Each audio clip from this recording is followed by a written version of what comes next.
On arrive donc au chapitre 2, verset 13 de Malachie. Et on lit « Voici encore ce que vous faites.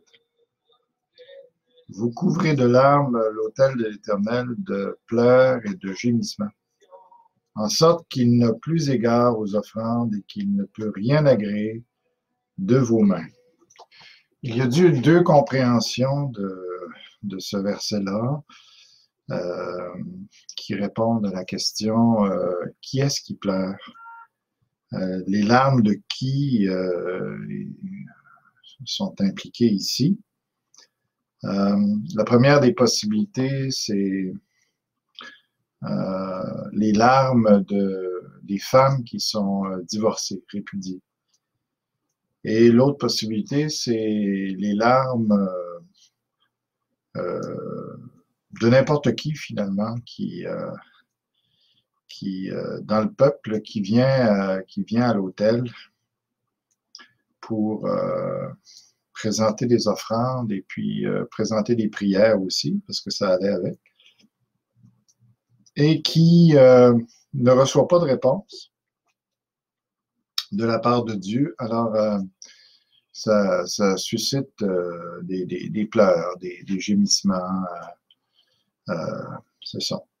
Alors, il me semble que, puis je dirais que la plupart des commentateurs bibliques que j'ai lus, en tout cas, pas lu quantité astronomique, mais quand même, sont de l'avis ici qu'il s'agit des larmes des femmes qui sont répudiées. Il y a une objection à ça. Est-ce que les femmes pouvaient avoir accès à l'autel? Si on se fie avec l'expérience d'Anne dans 1 Samuel au chapitre 1,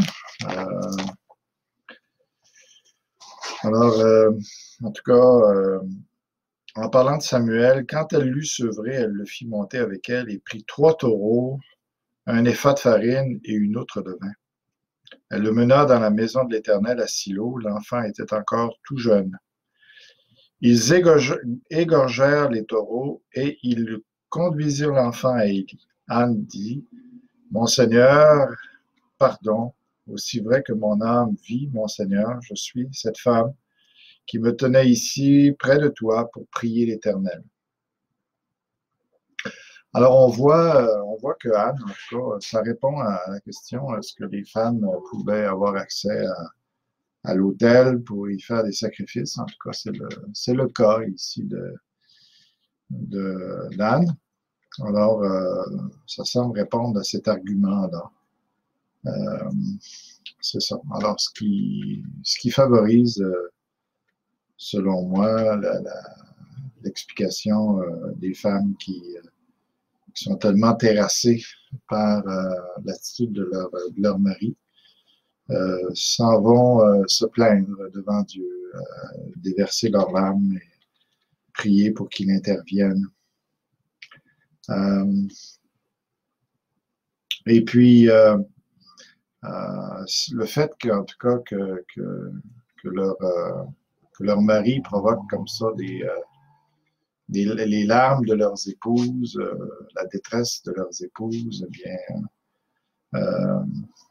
dans leur cas à eux, ils ne peuvent plus être répondus par Dieu. C'est ce qu'il dit ici, en sorte qu'il n'a plus égard aux offrandes et qu'il ne peut rien agréer de vos mains. Alors, ça ne parle pas ici de ce qu'il fait à l'égard de ces femmes, mais à l'égard de eux qui provoquent la tristesse de leur femme. On notera au début du verset 13, « Voici encore ce que vous faites. » Donc, ceci s'ajoute à la première faute, en tout cas, qui était d'aller vers des filles de Dieu étrangers. Et alors, c'est ça. Verset 14. « Et vous dites pourquoi? » Le peuple dans Malachie ne comprend pas grand-chose de l'attitude de Dieu. C'est toujours Dieu qui est responsable, toujours Dieu qui est le fautif. alors que c'est pas vrai. Et vous dites, parce que l'Éternel a été témoin entre toi et la femme de ta jeunesse à laquelle tu as été infidèle, bien qu'elle soit ta compagne et la femme de ton alliance. Alors, les Juifs, je pense pas qu'il faille tellement chercher une, une explication au niveau de femme de ta jeunesse, là, comme si... En tout cas, il y en a qui exploitent le thème ici que Dieu voudrait les sensibiliser, étant donné que c'était la femme de la jeunesse qui ont vécu tellement de choses avec. Et puis, alors, ça rend, ils ont eu des enfants ensemble, puis ça rend encore moins explicable leur divorce ici, la répudiation. Moi, je pense que ça fait juste refléter la coutume des Juifs de se marier très jeune. Et puis, donc, souvent, c'était les parents qui, entre eux, se promettaient les enfants. Et puis, donc, c'est ça, c'est l'adolescence, c'est un phénomène un peu nouveau, en tout cas de nos sociétés occidentales. Mais pour les Juifs, étant donné que presque après la puberté, puis le garçon aussi travaillait avec son père, il assumait déjà les tâches. Ça. Alors, il se mariait très jeune, puis les femmes étaient prises très jeunes. C'est simplement ça que ça reflète. À laquelle tu es infidèle, bien qu'elle soit ta compagne et la femme de ton alliance. Alors, ici, l'alliance, c'est le mariage, tout simplement. Donc, le mariage est une alliance qu'il faut respecter. Puis le verset 15 ensuite dit « Nul ne fait cela avec un reste de bon sens. » Un seul l'a fait, et pourquoi? Parce qu'il cherchait la postérité que Dieu lui avait promise. Alors, l'hébreu ici est très compliqué. Il y a au moins trois explications qu'on donne de ce verset. Ici, on a dans la version second, celle que j'ai, c'est le point de vue d'Abraham. Nul ne fait cela qu'un reste de bon sens. Ça, c'est pas Abraham, mais c'est n'importe qui. Un seul l'a fait, là, on parlerait d'Abraham. Et pourquoi? Parce qu'il cherchait la postérité que Dieu lui avait promise. Alors, ça fait référence ici au fait que Abraham a écouté le conseil de sa femme Sarah, et puis qu'il a pris Agar pour avoir un enfant d'elle. Donc, c'était pas un divorce dans son cas à lui, mais c'est quand même une situation d'adultère. Et puis, même si à cette époque, c'était acceptable dans la culture de l'époque et que c'était toléré par Dieu. Alors, dans le cas d'Abraham, c'est pas vraiment parce qu'il a voulu être infidèle à Sarah, l'histoire, mais il cherchait la postérité que Dieu lui avait promise. Alors, à ce moment-là, la révélation n'était pas au point, n'était pas aussi éclairée que plus tard, avec la loi, puis tout ça. Alors, Abraham, lui, il pensait bien faire. Il pensait que, puisque Dieu lui avait promis que ce serait quelqu'un qui descendrait de lui, alors il ne voyait pas de problème à prendre Agar pour, selon sa culture, pour avoir un enfant, finalement. Et c'est pour ça qu'il l'a fait. Alors, là, les Juifs prenaient cet exemple-là. Vous pouvez prendre cet exemple-là, si on accepte cette interprétation-là du verset.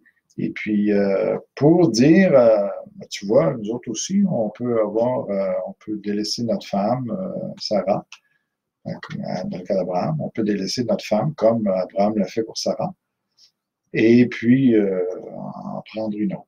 Puis une autre, c'était les filles des dieux étrangers. Alors, les deux problèmes, les deux problèmes étaient rattachés. Le fait qu'il voulait avoir ces filles-là, là, des dieux étrangers, qui voulaient s'unir avec elles, ça les emmenait à divorcer leur épouse légitime. Et puis, donc, ici, évidemment, Malachie refuse cet argument-là d'Abraham. Il dit c'est pas la même situation du tout, puis vous ne devriez pas prendre ce cas-là pour vous justifier. Une autre compréhension de ce verset-là, on le trouve dans la traduction de Jérusalem, que je vais vous lire présentement. N'a-t-il pas fait un seul être, en parlant de Dieu? N'a-t-il pas fait un seul être, dans le sens, c'est celui ici qui a fait, c'est Dieu, mais un seul être, c'est en parlant d'Adam et Ève, qui a chair et souffle de vie, et cet être unique, que cherche-t-il? Une postérité donnée par Dieu. Respectez donc votre vie et la fin de sa jeunesse, qu'on ne la trahisse pas. Alors ici, c'est ça. Ça souligne Genèse 2, 24, ici, hein, puis alors,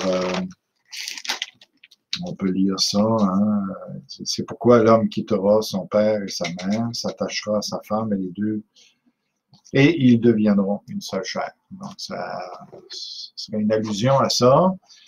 Puis, le fait de devenir une seule chair, donc d'avoir des relations sexuelles, le but de ça, ce serait d'avoir une postérité. Et puis, alors, on comprend, c'est ça, alors, c'est sous-entendu ici qu'ils doivent faire une seule chair. Jésus a repris ça dans Matthieu 19 aussi, ils ne font plus qu'une seule chair, que l'homme donc ne sépare pas ce que Dieu a uni. Et puis, la postérité donnée par Dieu ici, c'est la postérité de ce couple-là.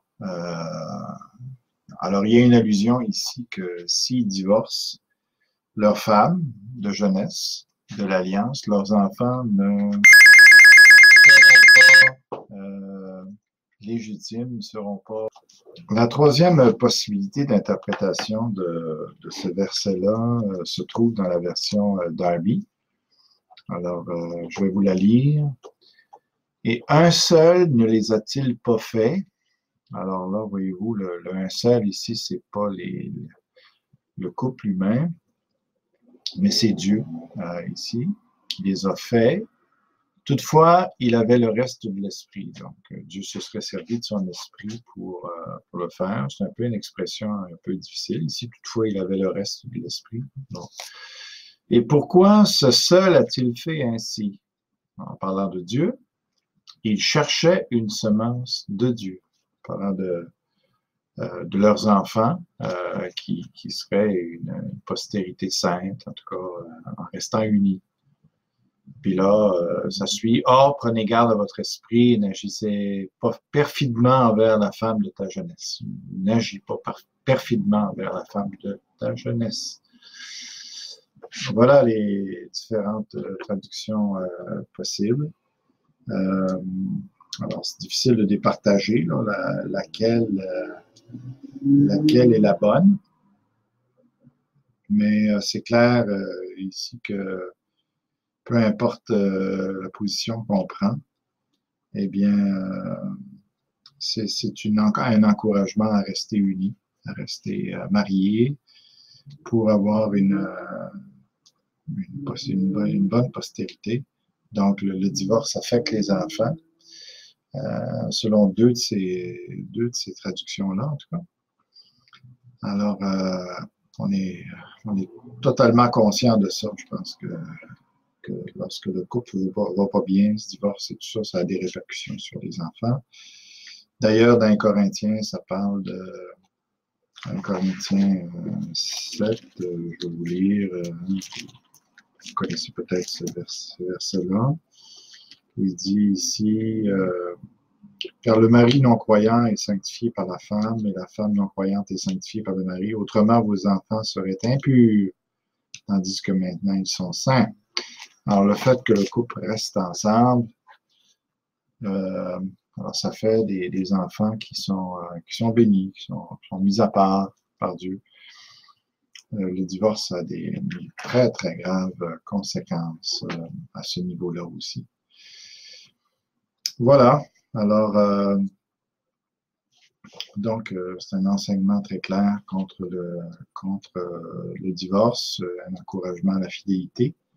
Puis, au verset 16, ça va comme suit. « Car je hais la répudiation, dit l'Éternel, le Dieu d'Israël. Je hais la répudiation. » C'est vraiment pas quelque chose à faire. Dieu voit toute l'ampleur des dommages que ça crée. Puis, alors, il faut vraiment pas aller dans cette direction-là. Dieu ne veut pas nous rendre malheureux en restant fidèles. Au contraire. Et puis, alors, dans Matthieu 19, Jésus dit que le problème, c'est au niveau de notre cœur, la méchanceté de notre cœur. Le problème, c'est pas l'autre. C'est pas l'autre qui est plus assez fin, qui est plus assez beau ou assez belle. C'est trop facile, ça, de mettre la faute sur l'autre ou de s'excuser à cause de l'autre. Ça fait juste mentionner, ça fait juste dire qu'on manque d'amour. On manque d'amour, notre cœur est méchant, on est trop exigeant. L'amour qui couvre une multitude, c'est beaucoup ça là, une multitude, hein? Une multitude de péchés. Alors, on manque beaucoup, beaucoup, beaucoup d'amour. La solution n'est pas de se divorcer parce que on reste avec le même cœur. Puis même si on va avec quelqu'un d'autre, ça ne réglera rien. On reste avec le même cœur. Puis avec le temps, on va s'apercevoir finalement qu'on a les mêmes problèmes avec l'autre. Et puis, ça fait que on fait juste étaler le problème ou le répandre davantage.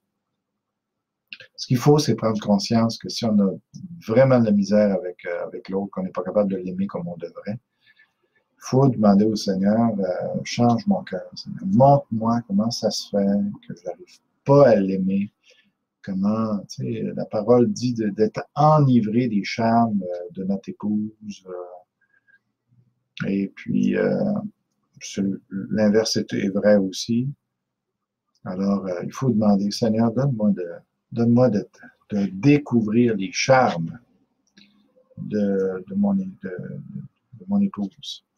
Et puis, que je ne sois jamais attiré par une autre ou par un autre. C'est catastrophique de laisser notre mari, là.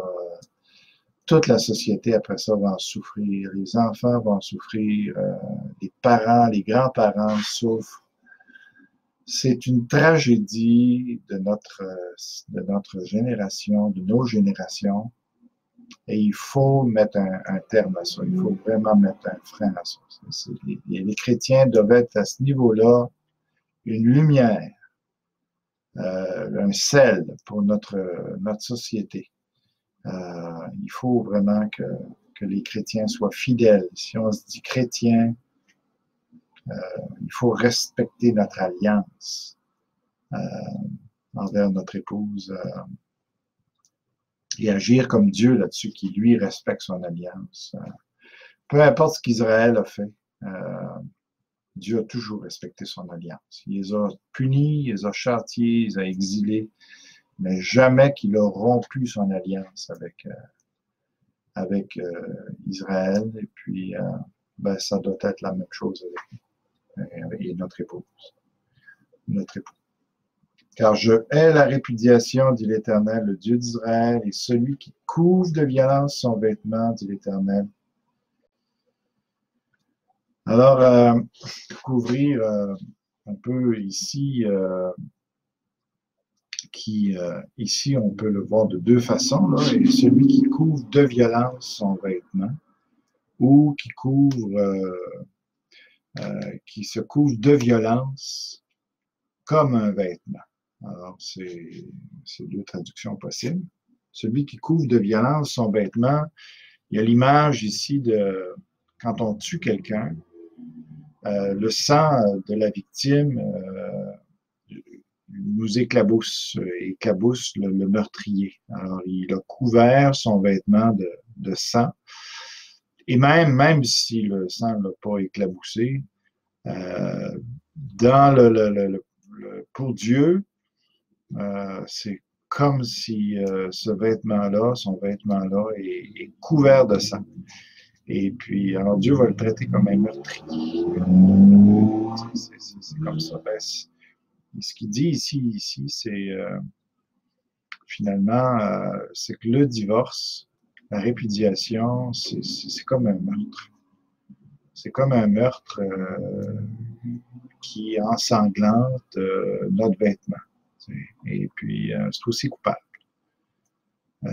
On détruit vraiment la vie de la personne qu'on répudie comme ça. C'est terrible, terrible, terrible de faire ça. Et puis, alors, Dieu voit tous les dommages de ça. C'est tellement triste. L'autre façon de le voir, c'est qui se couvre de violence comme un vêtement. Et puis, donc, d'un côté comme de l'autre, on voit que c'est une condamnation, que c'est considérer la répudiation comme une violence terrible. Et puis, même qui peut aller jusqu'à considérer ça comme un meurtre aussi meurtrier que ça. Prenez donc garde dans votre esprit et ne soyez pas infidèles. Donc, ça semble ici, dans la Bible, l'esprit, l'âme, le corps, c'est pas toujours bien défini comme ça. Ici, l'esprit, prenez donc garde dans votre esprit, semble plutôt parler ici de notre intelligence, avec notre réflexion, nos désirs aussi. Prenez donc garde dans votre esprit, parce que ça commence là. On ne tombe pas dans l'adultère, le divorce du jour au lendemain. C'est que ça s'installe d'abord dans notre esprit. On commence à réfléchir sur le déplaisir qu'on ressent dans notre mariage. Et là, on commence à discuter avec soi-même et puis on se permet de regarder un petit peu à gauche, un petit peu à droite, voir s'il n'y a pas quelqu'un d'autre qui pourrait combler les besoins qu'on a. Puis là, tranquillement, on s'en va dans cette direction-là et on ouvre les portes. Et puis, donc, Dieu nous dit, prends garde à ton esprit. Tout de suite que ces pensées-là te traversent l'esprit, là, d'aller ailleurs, de ne pas t'investir dans ton mariage, de ne pas régler les difficultés, ben, on est sur la pente, on est sur la voie descendante. Et puis, si on n'arrête pas ça tout de suite, ça peut mener très, très loin. Alors, il faut qu'on ait ce réflexe-là. Si on trouve une femme plus jolie que la nôtre, ou plus fine, puis vice-versa pour les femmes, là, ben, il faut tout de suite prendre conscience, demander pardon à Dieu, puis d'arrêter ça, de demander au Seigneur tout de suite, Seigneur, reprends-moi, ne me permets pas d'aller dans cette direction-là, et puis de commencer à laisser entrevoir, Seigneur, une infidélité. Non, il faut tout de suite arrêter ça. Et puis, il peut même y avoir des coupures nécessaires d'arrêter de voir, de changer de place. Il y a des, si pour toi, ton œil ou ta main est une occasion de chute, coupe-là. Ça fait que, il faut pas jouer avec ça. Et si on appelle, on prend plaisir à des téléphones, ou à communiquer sur des textos, tout ça avec une femme d'une façon, puis on commence à parler de nos difficultés, comment est-ce qu'on l'apprécie, tranquillement, puis qu'on s'en va dans cette direction-là, il faut vraiment arrêter ça.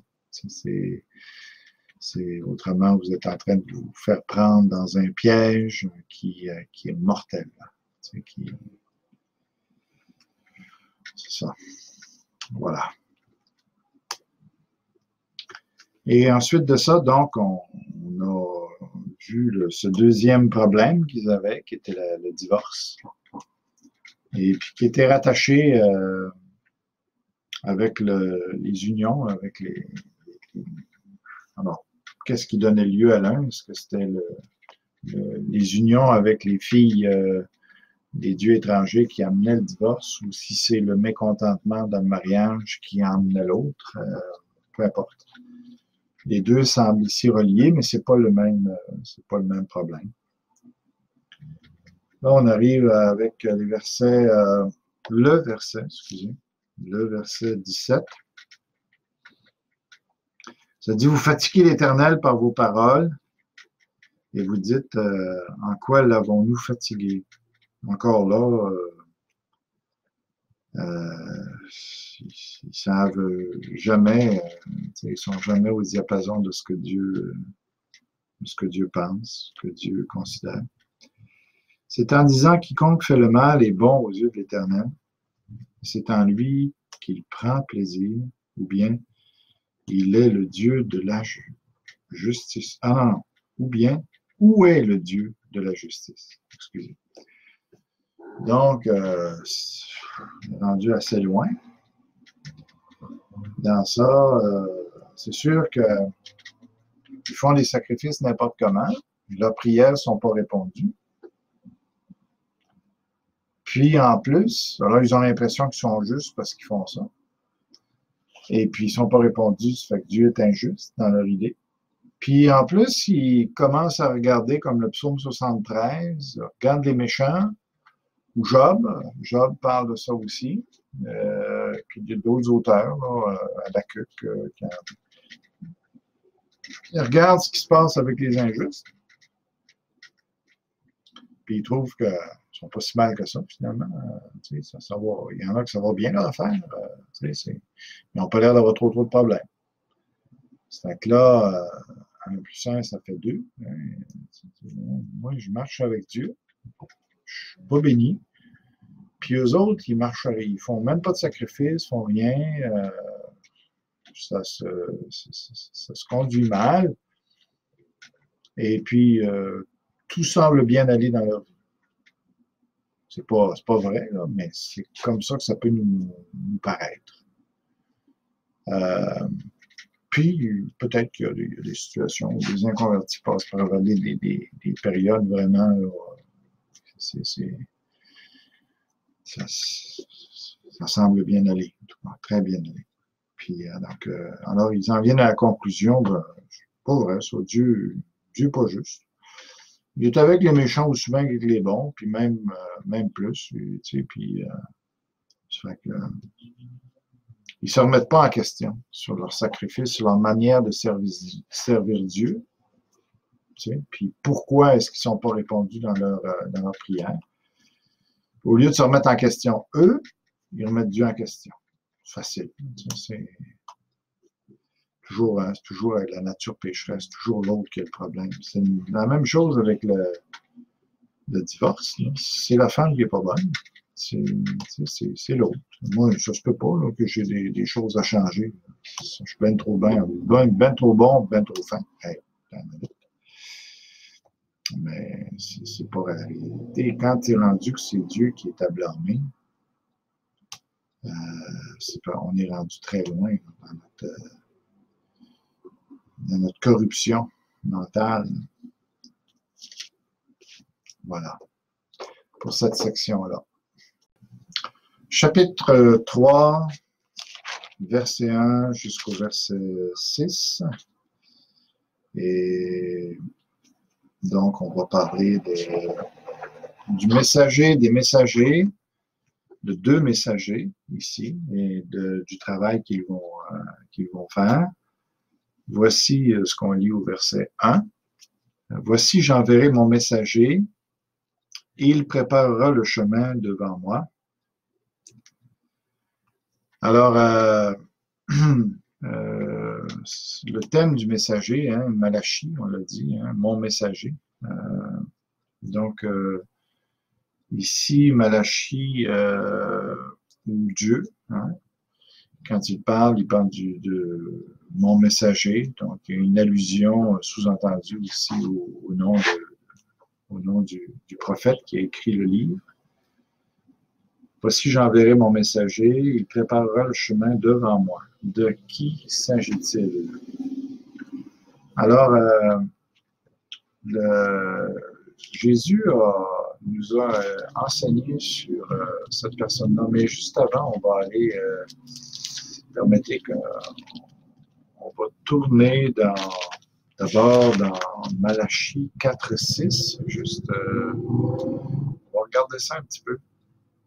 5-6 d'ailleurs, 4, 5, 6.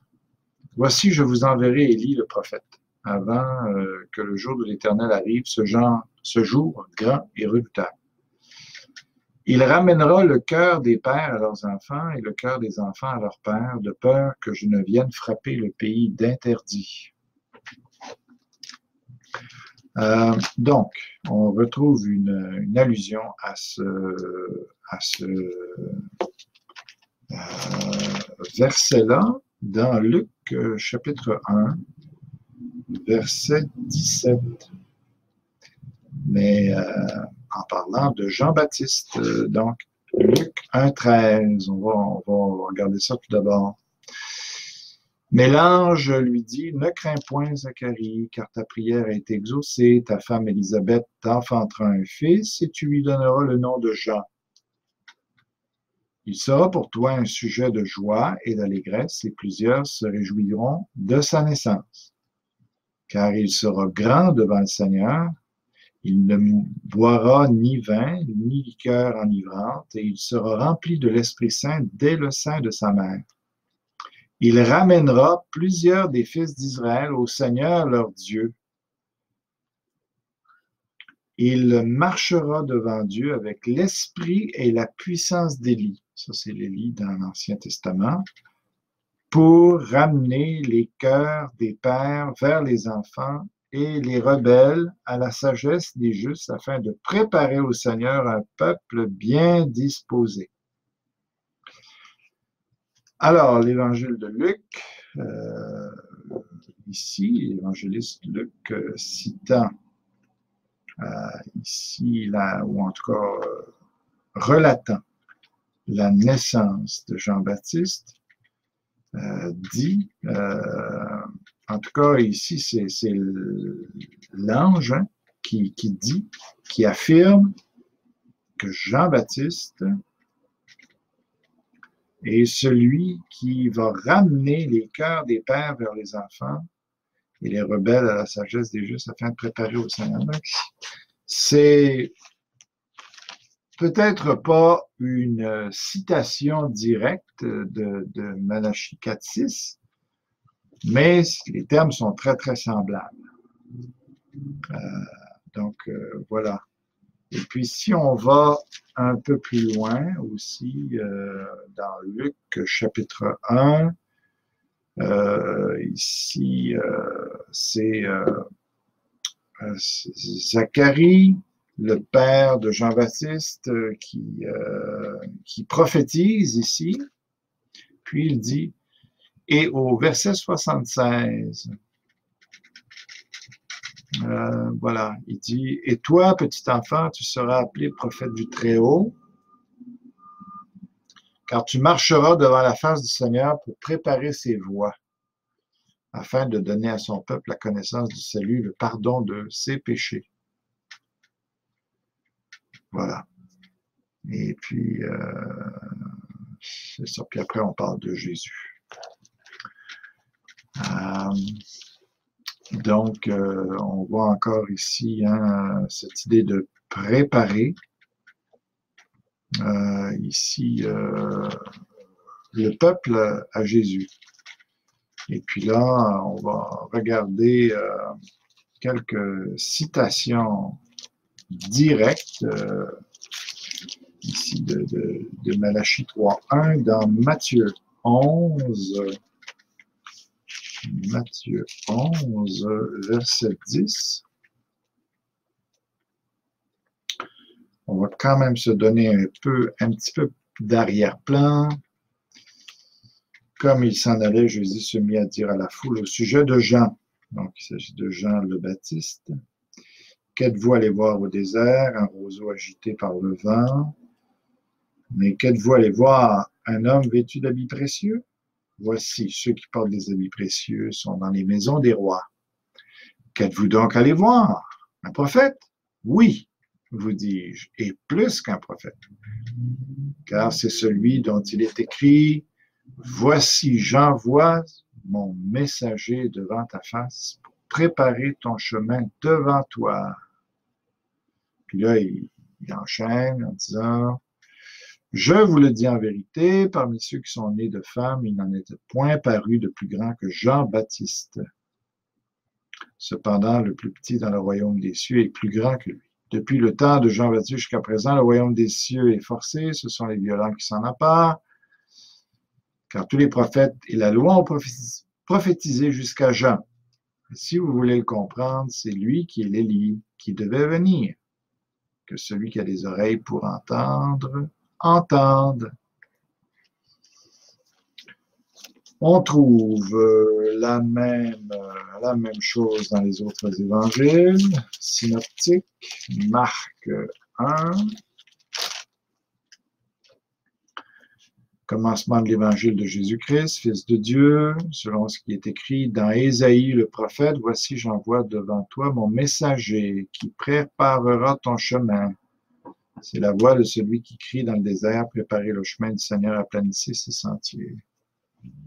Ici, c'est Ésaïe qui est cité, en tout cas, mais dans ça, j'envoie devant toi mon messager qui prépare ton chemin. Ça, c'est une allusion à Malachie 3.1 aussi. Et il s'agit de Jean-Baptiste encore, verset 4. Jean parut baptisant dans le désert et prêchant le baptême de repentance pour le pardon des péchés. Voilà. Et dans Luc 7, maintenant, on peut lire aussi, 7, 27.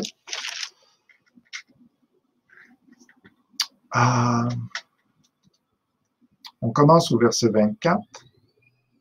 Lorsque les envoyés de Jean furent partis, Jésus se mit à dire à la foule au sujet de Jean, qu'êtes-vous allé voir au désert? Un roseau agité par le vent? Mais qu'êtes-vous allé voir? Un homme vêtu d'habits précieux. Voici ceux qui portent des habits précieux ou magnifiques et qui vivent dans les délices sont dans les maisons des rois. Qu'êtes-vous donc allé voir? Un prophète? Oui, vous dis-je, et plus qu'un prophète. C'est celui dont il est écrit, voici, j'envoie mon messager devant ta face pour préparer ton chemin devant toi. Je vous le dis, parmi ceux qui sont nés de femmes, il n'y en a point de plus grand que Jean. Voilà. Alors, donc, il semble évident que Jean-Baptiste soit l'accomplissement de la prophétie de Malachie 3.1. Voici, j'enverrai mon messager, il préparera le chemin devant moi.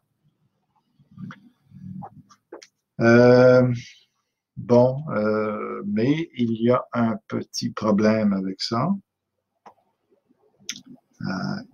Ça dit ici dans le verset 3.1 de Malachie, et juste après, ce qu'on vient de lire, et soudain entrera dans son temple le Seigneur que vous cherchez, donc le Messie, que les Juifs attendent. Le Seigneur que vous cherchez est le messager de l'alliance que vous désirez. Voici, il vient, dit l'Éternel des armées. Donc, le messager de l'alliance, ici, c'est pas le même qu'au verset 1, qu'au début du verset 1, ce que je veux dire, que j'enverrai mon messager devant moi. Ici, le messager de l'alliance, il s'agit de Jésus. L'ange de l'Éternel, je ne veux pas entrer en détail là-dedans, mais puis l'alliance ici, c'est la nouvelle alliance que Jésus va établir avec les Juifs à ce moment-là, lors de son retour. Au verset 2, ça dit « Qui pourra soutenir le jour de sa venue? Qui restera debout quand il paraîtra? Car il sera comme le feu du fondeur, comme la potasse des foulons. Il s'assiera, fondra et purifiera l'argent et purifiera les fils de Lévi. Il les épurera comme on épure l'or et l'argent. Et ils présenteront à l'Éternel des offrandes avec justice. Alors l'offrande de Juda et de Jérusalem sera agréable à l'Éternel, comme aux anciens jours, comme aux années d'autrefois. Je m'approcherai de vous pour le jugement, etc. Alors, ce qui est étonnant dans ce passage-là, quand on le prend littéralement, c'est qu'on n'a vraiment pas l'impression que Jean-Baptiste peut être l'accomplissement de ce passage-là. Pourquoi? Ben parce que, bon, pour ce qui est de l'idée de préparer le chemin du Seigneur, ça, il n'y a pas de problème avec ça. Mais il y a un problème avec ça parce que après il dit « Et soudain entrera dans son temple le Seigneur que vous cherchez. Le messager de l'alliance que vous désirez, voici il vient. Qui pourra soutenir le jour de sa venue? Qui restera debout? » Ça ne parle pas de la première venue de Jésus, ça. Parce que Jésus est venu comme un simple homme. Et les gens supportaient très bien sa venue. Ils n'aimaient pas ce qu'il disait, là, des fois, mais il n'y a pas eu de jugement, il n'a pas purifié le peuple à ce moment-là. Oui, par le Saint-Esprit après, il a purifié son Église, mais le peuple et les sacrificateurs qui l'ont crucifié d'ailleurs, il ne les a pas purifiés. Lévi n'a pas été purifié. Les Juifs en général et les Juifs de la tribu de Lévi, donc les sacrificateurs, les Lévites, n'ont pas été purifiés avec la première venue de Jésus. Puis cette venue-là n'a pas fait tomber les gens à terre. C'est pas le feu du fondeur. C'est vrai que Jean-Baptiste a dit qu'il a son vent à la main, il va nettoyer son air et puis il va jeter la paille, il va ramasser le blé dans le grenier, puis il va jeter la paille au feu. Mais c'est pas durant son ministère là, avec les 12 sur la terre qu'il a fait ça. On voit bien qu'il anticipe le jugement qui va se faire à la fin. Alors, si on prend littéralement ce chapitre 3-là, les versets que je vous ai lus, il faut que ce soit un autre messager au début du verset 1 là, que seulement Jean-Baptiste, qui va venir avant la venue de Jésus en gloire, où là, il va être impressionnant. Qui va résister à sa venue? Là, c'est vrai. Quand tout œil, Jésus a dit, tout œil va me voir, puis les gens vont se cacher ce jour-là, ils vont dans les fentes des rochers, il n'y a personne qui va vouloir affronter Jésus là, à ce moment-là. Puis c'est vrai qu'à ce moment-là, Jésus va épurer la nation juive. Et puis, donc, puis quand on lit par la suite au chapitre 4 de Malachie, Au verset 4, par exemple, souvenez-vous de la loi de Moïse, mon serviteur auquel j'ai prescrit en Horeb pour tout Israël des préceptes et des ordonnances. Je vous enverrai Élie, le prophète, avant que le jour de l'Éternel arrive, ce jour grand et redoutable. Il ramènera le cœur des pères à leurs enfants, le cœur des enfants à leurs pères, de peur que je ne vienne frapper le pays d'interdit. Quand on prend les termes littéralement, on voit bien que le messager ici, c'est Élie, le prophète. Avant que le jour de l'Éternel arrive, ce jour grand et redoutable, ça décrit le même événement que dans le chapitre 3, le verset 1, comme on a lu, et le messager de l'Alliance que vous désirez, voici, il vient, qui pourra soutenir le jour de sa venue, qui restera debout quand il paraîtra. Donc, ça décrit la même situation. Puis le messager, donc, en question, c'est Élie. C'est pas Jean-Baptiste, c'est Élie. Et Élie va faire un ministère de ramener le cœur des pères à leurs enfants et le cœur des enfants à leurs pères. À ce moment-là, juste avant le retour en gloire de Jésus, Élie va paraître et va avoir un ministère auprès de la nation juive pour ramener les Juifs non seulement à l'unité entre eux, mais une unité qui est fondée sur Dieu, puis où il va y avoir un réveil spirituel, où là, ils vont se tourner vers Jésus, ils vont prendre conscience que Jésus était le Messie qu'ils cherchaient, et il va ramener ce peuple-là, non seulement entre eux, à l'unité, mais avec Dieu aussi. Ils vont se tourner, ils vont se tourner d'abord vers Dieu, puis à la toute fin, quand Jésus va revenir, c'est là qu'ils vont reconnaître que c'était lui, le Messie qu'ils ont crucifié, le vrai Messie qu'ils n'auraient jamais dû crucifier, mais en tout cas, ils vont reconnaître ça. Mais là, ça crée un problème parce que Jésus, puis l'ange même, fait une allusion à ce passage-là, et puis Jésus dit que Jean-Baptiste est un accomplissement du messager, de mon messager dans 3.1. Et puis, alors comment expliquer ça? Est-ce que Jésus est en train de nous dire finalement qu'il ne faut pas comprendre le texte de Malachie comme ça semble être, littéralement? Avec un retour en gloire qui pourra subsister devant sa venue, tout ça. Puis qu'il faut réinterpréter le passage, puis que non seulement celui-là, dans Malachie, mais qu'il faut faire attention à ce qu'on fait avec l'Ancien Testament, pas l'interpréter littéralement, mais de l'interpréter à la lumière de ce qu'on voit, ce que Jésus dit de l'Ancien Testament, ce que les apôtres disent de l'Ancien Testament. Alors, moi, personnellement, je suis vraiment pas d'accord avec l'idée de tout réinterpréter l'Ancien Testament à la lumière de quelques citations qui sont faites par Jésus et par les apôtres, qui semblent aller dans le sens de le réinterpréter. Je pense qu'il y a d'autres solutions à ça. Il faut prendre l'Ancien Testament avec dans le sens le plus évident. C'est pas toujours littéral parce que des fois, le passage nous montre qu'il faut le prendre dans un sens allégorique ou spirituel.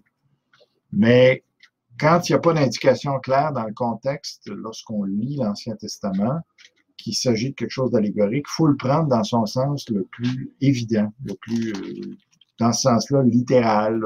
Quand on lit, on dit, le messager ici qui va paraître avant que Jésus rentre dans sa gloire, qui restera debout quand il paraîtra. Le jour de l'Éternel arrive, ce jour grand et redoutable. C'est pas la première venue de Jésus, ça.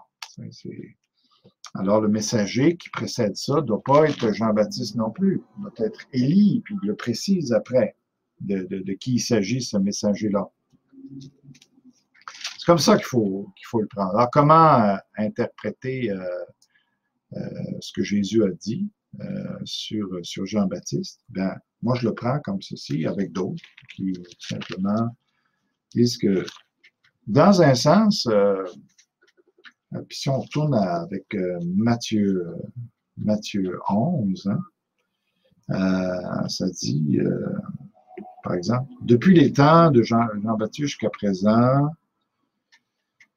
le royaume des cieux est forcé, ce sont les voleurs qui s'en emparent, car tous les prophètes et la loi ont prophétisé jusqu'à Jean. Et si vous voulez le comprendre, si vous voulez le comprendre, c'est lui qui est l'Élie qui devait venir, que celui qui a des oreilles pour entendre, entende. Alors, il me semble que c'est possible de penser ici, justement, si vous voulez le comprendre. Alors, dans un sens, oui, Jean-Baptiste ressemble tellement au ministère d'Élie à la fin des temps, qui est venu avant Jésus, puis qui a préparé le peuple à Jésus, qui a ramené les pères à leurs enfants, que oui, dans un sens, oui, dans un premier temps, Jean-Baptiste a accompli Malachie. Mais malgré qu'on on n'aurait pas pu penser ça à la lecture là, littérale du texte. Mais il faut ranger ça, cette interprétation-là, dans le sens du mystère du royaume des cieux. Mystère, ça veut dire quelque chose qui n'était pas révélé avant. Tout ce que Jésus est venu faire, puis l'unité qu'il est venu créer, il y avait des choses qui étaient révélées. Ésaïe 53 nous parle de sa crucifixion, tout ça. Mais son œuvre générale, le royaume qu'il amène, la manière qui va être instauré, ce royaume-là, la manière qui va fonctionner, les paraboles du royaume, du mystère du royaume, dire que c'était pas, on ne pouvait pas le voir dans l'Ancien Testament, ça. Mais Jésus dit que dans le contexte de ce royaume qui est mystérieux, qu'on ne pouvait pas prévoir, Jean-Baptiste entre là-dedans aussi. Dieu a vu ça, a vu Jean-Baptiste comme étant un accomplissement de Malachie. Mais les Juifs ne pouvaient pas le voir, lui. Mais c'est ça, c'était un mystère, c'était quelque chose qui était caché. Alors, c'est dans cette optique-là que Jésus et les apôtres vont utiliser parfois l'Ancien Testament pour dire, ce passage-là, il y avait là-dedans quelque chose que vous ne pouviez pas voir, que Dieu voyait, lui. Ben, c'est ça, c'est correct, on n'a pas de problème avec ça, qu'il y ait un sens, un deuxième sens au passage de l'Ancien Testament qu'on ne pouvait pas prévoir, sans que ça cancelle le sens évident qui doit toujours être là, et je ne pense pas que Jésus avait l'intention de dire l'Ancien Testament, attention à ce que vous faites avec ça, l'interprétation, le sens évident que vous pouvez voir, c'est pas ça qui est le véritable sens. Faut en prendre puis en laisser pas mal. Alors, c'est ça. Et puis, donc, Jean-Baptiste est un premier accomplissement qui n'était pas prévisible, que seul Jésus pouvait voir. Puis, parce que son ministère correspondait tellement à celui que Malachie décrit, pas de problème, même avec Ésaïe 40, verset 1, là, à la voix, ou 40, verset 2, là, la voix qui crie dans le désert et tout ça, il avait vu ça. Mais ça n'enlève rien que tous les passages de l'Ancien Testament vont devoir avoir un accomplissement littéral pour Israël. Et puis, que le fait que l'Ancien Testament s'applique à l'Église n'enlève rien à l'accomplissement qui doit se réaliser à la fin des temps pour Israël. D'ailleurs, Jean-Baptiste lui-même disait, moi, je ne suis pas Élie. C'est drôle un peu. S'il était tant que ça l'Élie, en tout cas, lui, il ne l'avait même pas compris pour lui-même. Il y a juste Jésus qui pouvait voir ça, puis qui Et puis Jésus, quand il est entré dans le temple, on ne peut pas dire qu'il soit rentré soudainement dans le temple. C'est vrai qu'il a été présenté au temple, il a été, bon, il a fait son bar mitzvah à 12 ans. Il a été, bon, on le sait, là, il a été au temple, et puis il a été questionné par, puis il posait des questions aussi au docteur dans le temple et tout ça, tu sais, puis c'est vrai. Puis il a fait des miracles aussi. Il a chassé les gens du temple. C'est vrai que Jésus a eu un rapport très étroit avec le temple, mais ça correspond pas avec ce que je peux voir de quelque chose de terrible, de soudain, de terrible, comme une, tu sais, un jour de l'Éternel, là, terrifiant. Il me semble que c'est ça que décrit Malachie. C'est pas ça qu'on voit dans le Nouveau Testament. Et puis, ça n'enlève rien à Jean-Baptiste, ça n'enlève rien à la première venue de Jésus, mais ça ne décrit pas, d'abord et avant tout, la première venue de Jésus, mais la deuxième venue de Jésus. Et là, le sens est évident. C'est ce que je vous dis là, il y a beaucoup qui ne l'acceptent pas, avec Jean-Baptiste, tout est fini. Tu sais, tout ce texte-là est accompli, puis il n'y a plus rien à attendre pour les Juifs. Et puis, mais c'est vraiment pas ma position là-dessus. Alors, on va reprendre, on va revenir dans Malachie, chapitre 3, qui est un texte qui me fascine, parce que la prophétie, ça me fascine, puis ça, quand on prend littéralement les choses, il y a tellement d'éclaircissements qu'on a, sinon, ça devient, chacun dit un peu ce qu'il pense de ça, puis il fait un peu ce qu'il veut avec ça, mais fait qu'il n'y a plus rien de sûr, finalement. Mais si on le prend dans le sens que les termes nous le disent, ben là, on a des éclaircissements de ce qui va se passer. Voici ce qui va se passer en plus de ce qui est arrivé avec Jean-Baptiste et tout ça qu'on ne pouvait pas voir à ce moment-ci, par la lecture seulement de l'Ancien Testament. Voici ce qui va arriver à la fin des temps. Mais ça dit, voici, j'enverrai mon messager. Il préparera le chemin devant moi. Alors, ce messager, c'est pas compliqué, dans 4.6, ça dit qui c'est. Ça dit, voici, je vous enverrai Élie le prophète. Avant que le jour de l'Éternel arrive. Ce jour grand et redoutable. Ça parle du retour de Jésus en gloire, ce jour de l'Éternel, là. Et avant ce jour-là, qui va terrifier et terrasser le monde, ce jour grand et redoutable, où personne ne va tenir devant Dieu, devant Jésus, ben, Jean-Baptiste, pas Jean-Baptiste, qu'est-ce que je dis là? Élie va arriver pendant.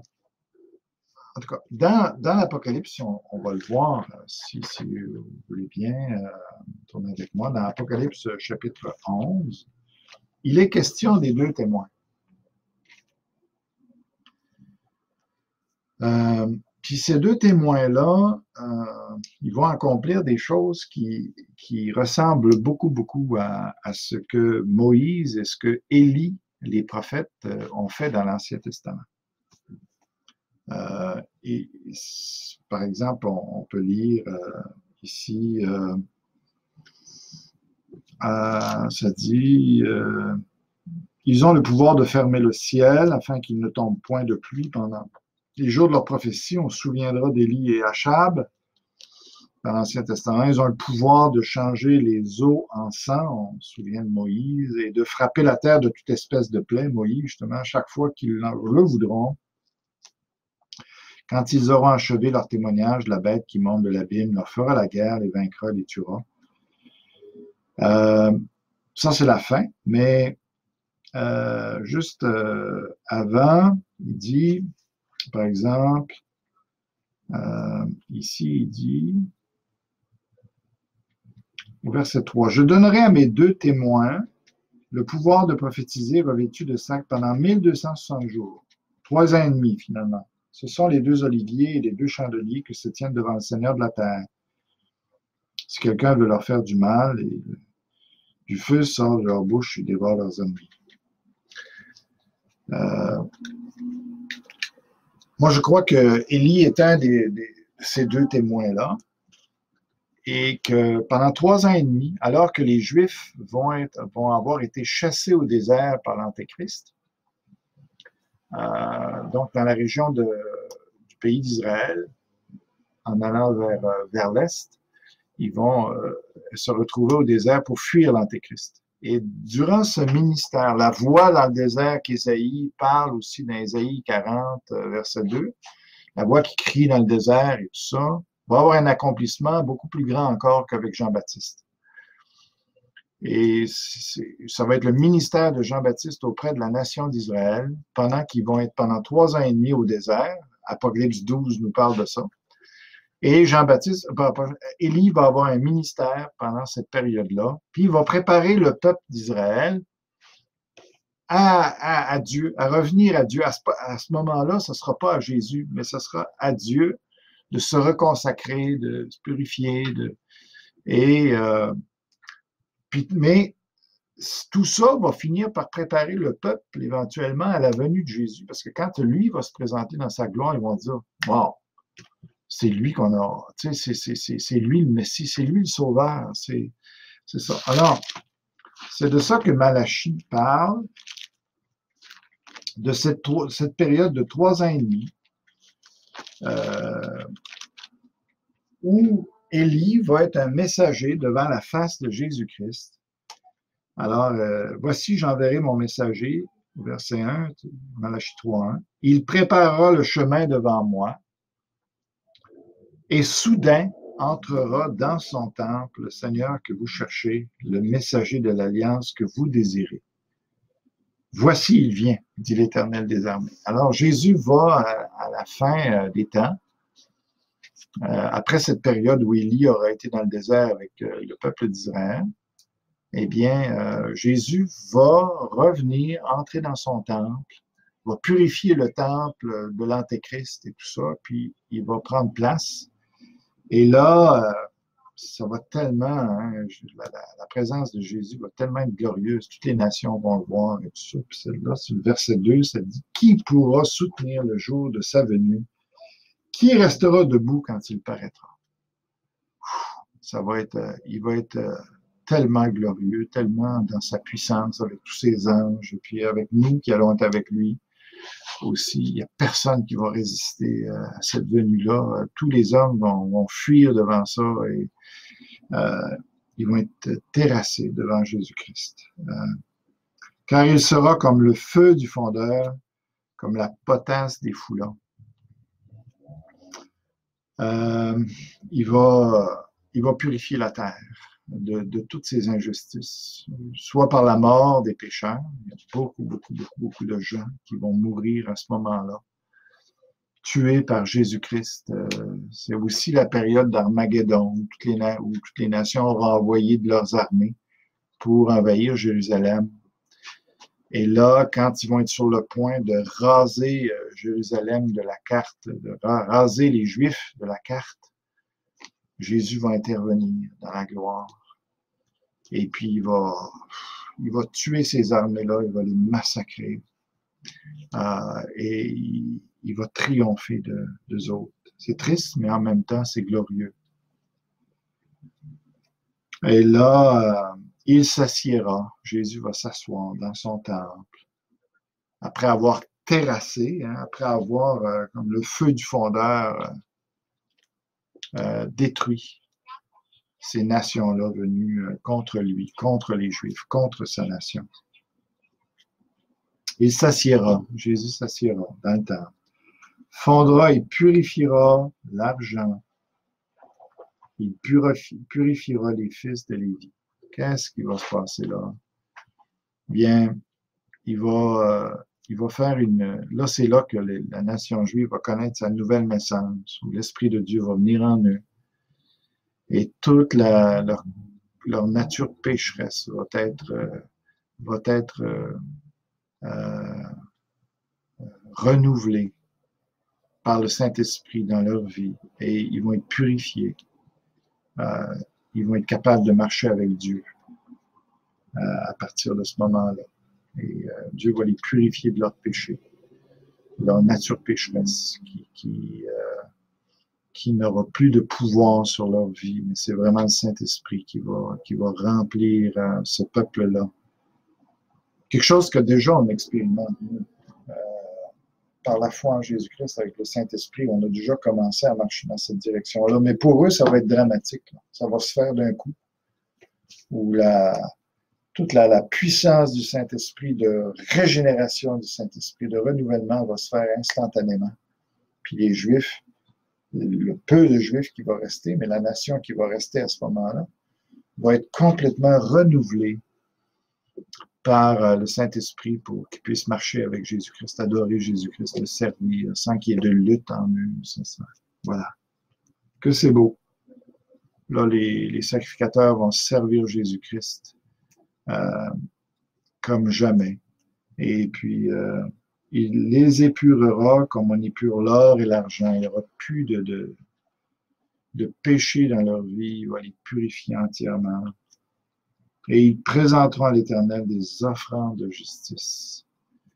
C'est pas nécessairement des sacrifices d'expiation des péchés, mais ils vont offrir des sacrifices à Dieu, mais cette fois-ci, les sacrifices vont vraiment plaire à Jésus-Christ parce qu'ils vont être offerts par des mains pures, des cœurs purs, puis alors ça va être des sacrifices agréables à Dieu. Et là, ici, on n'est pas nécessairement dans des sacrifices d'animaux ici. Mais ils vont adorer Dieu, puis ils vont offrir des sacrifices. Je ne dis pas qu'il n'y en aura pas, mais ça n'aura pas le même sens que les sacrifices de l'Ancien Testament, sous la loi de Moïse. Et puis, alors l'offrande de Juda et de Jérusalem sera agréable à l'Éternel, comme aux anciens jours, comme aux années d'autrefois, au début, avec Moïse, Aaron, les successeurs, là, Phiné, qui étaient vraiment, qui offraient des sacrifices agréables à Dieu. Mais là, ici, ça va être encore mieux que ça. Mais il fait un parallèle avec ça. Je m'approcherai de vous pour le jugement, et je me hâterai de témoigner contre les enchanteurs et les adultères, contre ceux qui jurent faussement, contre ceux qui retiennent le salaire des mercenaires, qui oppriment la veuve et l'orphelin, qui font tort à l'étranger et ne me craignent pas. Donc, on voit combien pour Dieu, ici, on a beaucoup de choses que on voit aussi ce qui plaît à Dieu là-dedans, puis ce qui déplaît à Dieu. Les enchanteurs, les magiciens, ça déplaît à Dieu. Les adultères, tromper notre épouse et tout ça, comme ceux qui jurent faussement. Alors, il dit, Jésus va juger à ce moment-là. Moi, je crois que quand Jésus-Christ va revenir, il va y avoir, non seulement il va purifier la nation juive, les vivants, mais il va juger aussi les morts. Il y aura un premier jugement des morts avant le millénium, puis il y en aura un autre après le millénium. Et ici,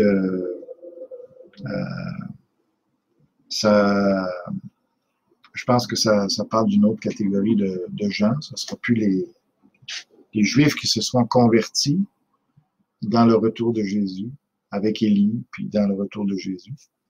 Mais ici, on voit que le jugement semble s'élargir. Je m'approcherai de vous pour le jugement. Je me hâterai de témoigner contre les enchanteurs, les adultères, contre ceux qui jurent faussement.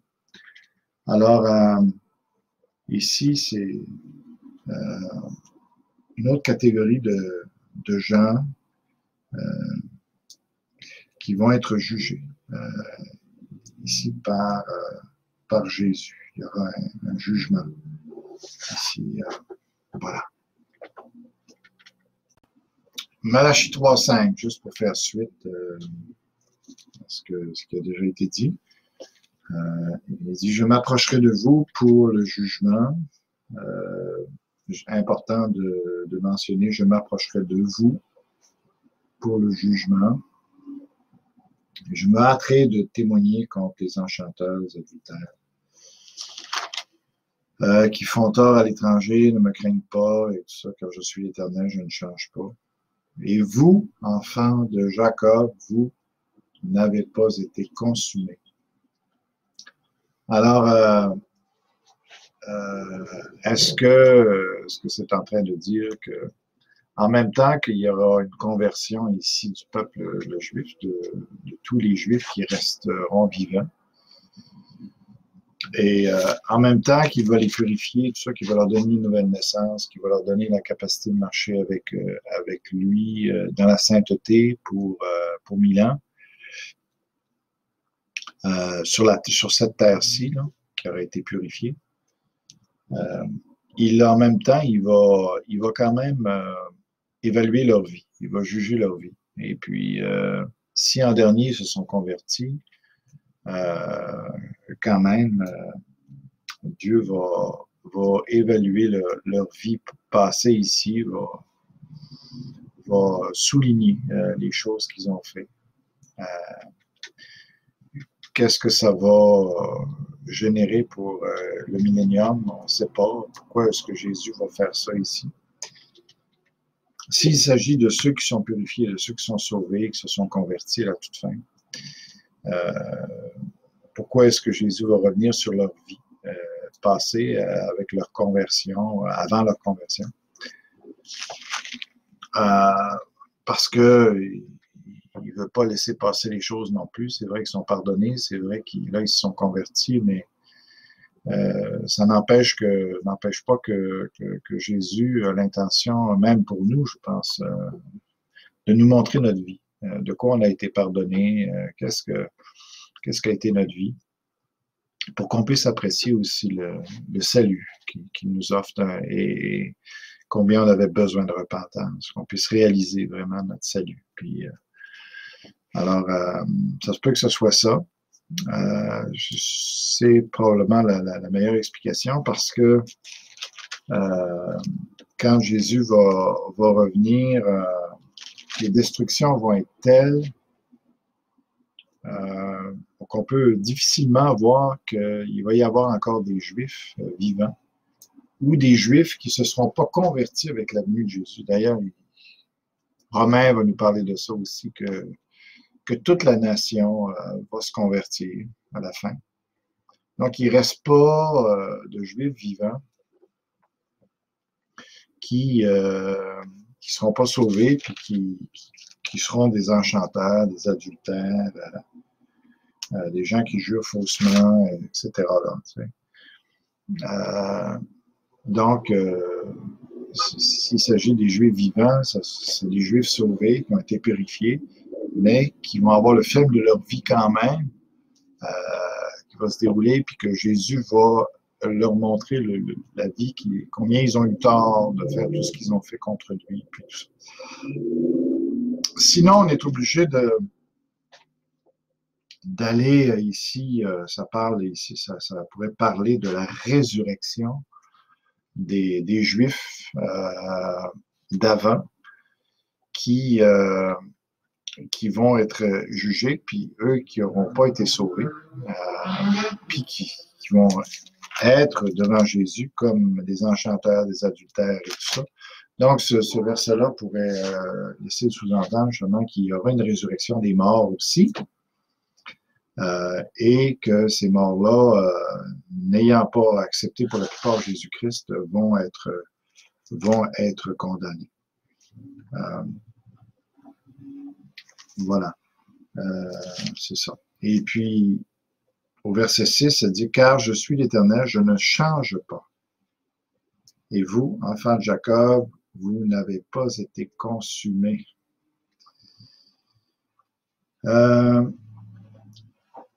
Dieu ne change pas. dans sa personne, mais ici, c'est dans son alliance. Il ne change pas. Quand il a pris les engagements. Alors, ça se peut pas que les Juifs soient reniés complètement. Ils ont été, aujourd'hui, ils ont été mis de côté, mais Dieu les a pas reniés complètement. Il va revenir à eux, ils vont revenir à lui, et puis Dieu ne change pas comme ça. Et puis, c'est ça qui nous garantit notre salut à nous aussi. Alors, de même que Dieu ne pouvait pas renier Israël en tant que peuple, Dieu ne peut pas nous renier, nous, en tant que croyants. Et ça c'est tout un encouragement. Car je suis l'Éternel, je ne change pas, et vous, enfants de Jacob, vous n'avez pas été conçus, vous n'avez pas été détruits. Ils n'ont pas été éradiqués. Dieu n'a pas mis un terme à son alliance avec eux. Ils n'ont pas disparu comme peuple par rapport à Ésaü. On voit la différence avec Ésaü. Dieu a encore un plan avec Israël. Il va revenir vers eux. Ils vont se convertir. Ils vont avoir ce que nous, on a déjà commencé dans l'Église à avoir. Ils vont avoir cette expérience-là parfaite quand Jésus-Christ va venir. Puis, on va être avec eux dans le millénium, nous sur les nations et eux en tant que peuple à Jérusalem. C'est ça. Et puis, alors, quelle merveilleuse espérance.